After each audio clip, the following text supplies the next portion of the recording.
Storth machinery from the south of England. We're here today at a modern dairy unit just to introduce the storth method of making green bedding, separation in general. So Mark, tell me a bit, why would we separate slurry? Many advantages to separating slurry. You've obviously increased your amount of storage in your final liquid tank behind me. You've taken out approximately 18 up to 20% of the quantity that's gone in there. You've also now got a product that doesn't crust and doesn't settle out in the tank, so it needs a lot less mixing prior to going on to the spreading. Umbilical spreading or tanker spreading liquid also leaves far less mess on the grass.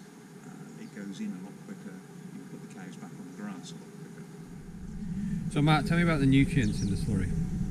The liquid content of the slurry, which is now in your tank, having been separated, has nearly all of the nutrients that you want in the grass. The solid section, which is over there, is rated as being pretty well inert. It can be stacked in the open. It's not a hazard in any way. It can then be composted or spread on the ground after cut. It's not a problem. Mark, is there any other benefits and is there any other uses for that for the separated material? Well, on this farm, the primary reason for doing all of this was to make green bedding. But of course, the green bedding that they need only actually accounts for probably 5% of the day's production coming through that machine. The rest of it is a waste, but it is a usable waste and can be spread, as we said, after ploughing, etc. What's the difference between separated material and green bedding material? In a normal separator, you're only looking to make a stackable solid in. You're not looking to get it that dry. The green bedding element of it has to be 34% dry matter as a minimum. On this farm, they've got their own testing kit and they have routinely recorded from our storth bedder 37–38% dry matter. So Mark, go on, just outline the principles of the separating system. Very simple. All of the yard scrapings are, as with most systems, come down a channel, pushed into the channel, and fed into the reception pit that you're stood on top of. The reception pit in a green bedding system is vital, and the primary reason for that is we do need to mix this material thoroughly. We want a consistent thickness before it goes up to the machine. The machine will deal with that with everything, but it has to be mixed very thoroughly first. Once it's in the reception pit, the mixer is running. The next piece of machinery is obviously the pump. Our pump over here pushes the material up to our machine on the gantry, and we then have a return pipe coming back down from that machine back to the reception pit, just to overflow anything that the machine cannot deal with at that time. Right, well, just take me back to the reception tank then. Tell me a little bit more about the mixing and the mixing options that we have for this reception tank here. In this particular system, we've got an electric propeller mixer down below ground in that tank. That mixer comes on 15 minutes before the rest of the system to thoroughly mix that tank prior to the pump kicking in.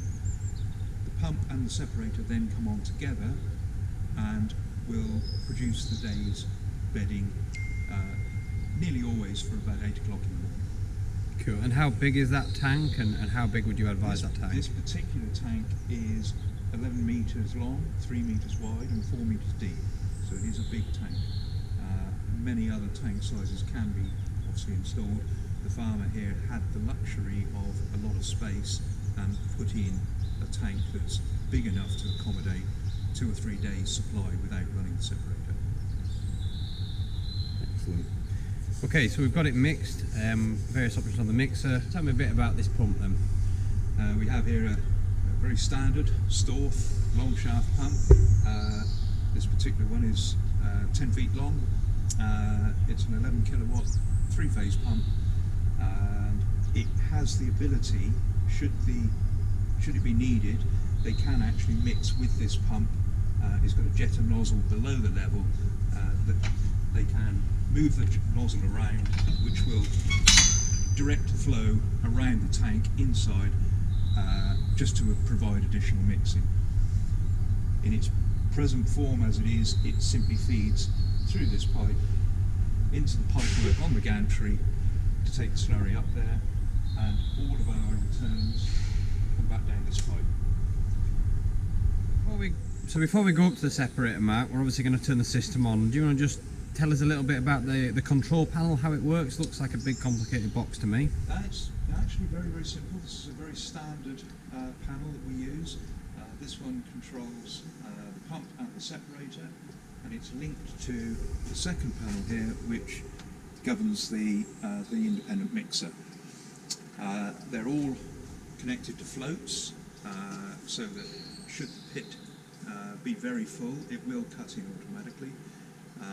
But in a normal situation, it runs on a timer, so that it's always produced a pile of green bedding for the dairyman when he comes in first thing in the morning. It also has the ability to switch the panel and the pumps off should it be left running and the pit runs empty. Cool. Start her up then. Okay, Mark, so we're up at the separator now. Do you want to just tell me a little bit about the model of separator that we've got here and the principle of how it works, please? Yeah, this is the 800 HD heavy duty, which is the green bedding machine. The difference between this and a standard separator is they have this additional length of screen here. They have a much stronger screen there to withstand the pressure, and a longer auger. This holds the product in its compressed form for a longer period of time to get more of the moisture to come out. The standard separator will run faster because you're not needing it to actually produce that dry matter. The screens that are inside here are in two sections, one there, and are easily removed.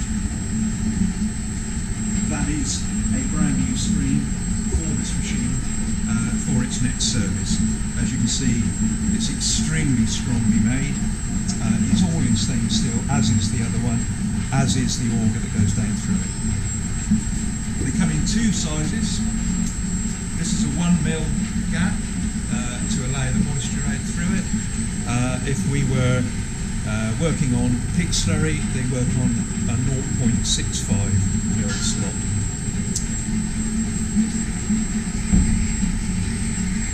Okay, so how does the separator work then? Explain to me what's going on at the moment.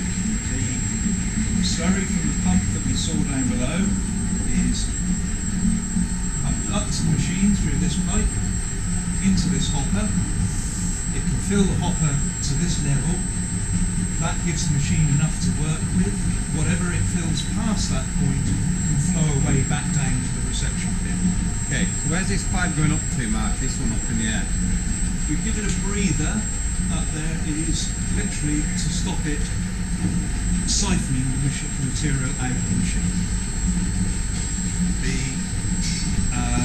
The pipe, all of these machines need a overflow like this because it depends on the consistency of the slurry, how fast the machine can deal with it. When it's thicker, it's slower. When it's wetter, it's faster.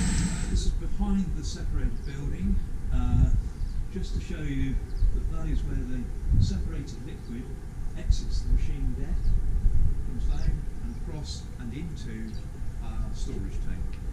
We have there a tank capable of holding 750,000 gallons of separated liquid, which, with the roof on it as well, which we put on last year, gives him enough storage for actually the whole winter and summer.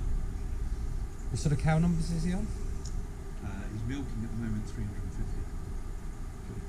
And followers are on site as well. And followers are on site.